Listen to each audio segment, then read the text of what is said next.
আসসালামু আলাইকুম রহমতুল্লাহ।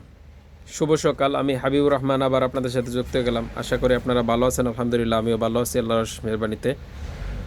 আমি আলহামদুলিল্লাহ গত কিছুদিন আগে নামাজ ভাঙ্গার কিছু কারণ বলছিলাম, আজকেও কিছু বলবো ইনশাআল্লাহ। নামাজ ভাঙ্গার কারণের ভিতরে 7 নাম্বার হয়েছে নামাজের কাছির করা, যে এমন কোনো একটা আমল যেটা নামাজের সমস্যা করে আপনি এটা করবেন না। 8 নাম্বার হয়েছে নামাজে কাদা। আপনি দুঃখে বা সুখে নামাজের শব্দ করে কাঁদতে পারবেন না, আপনার নামাজ ভেঙে দেব।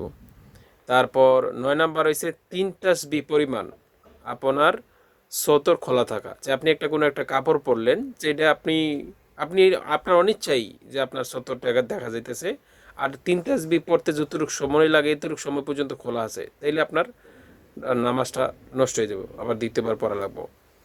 10 নাম্বার, আপনি ইমাম যে হবে সে মুক্তাদি যে থাকবে, শুধু খালি মুক্তাদি যদি নামাজে ভুল হয় তাহলে মুক্তাদি শুধু খালি লোকমা দিবে, অন্য কেউ যদি লোকমা দেয় আর ওই লোকমা যদি ইমাম সাহেব গ্রহণ করে তাহলে নামাজ হবে না। আল্লাহ আমাদেরকে আল্লাহর হুকুম অনুযায়ী আরও অনেক কিছু জানার আছে, যাই না ইবাদতবন্দি করার তৌফিক দান করুক। আসসালামু আলাইকুম ওয়া রাহমাতুল্লাহ।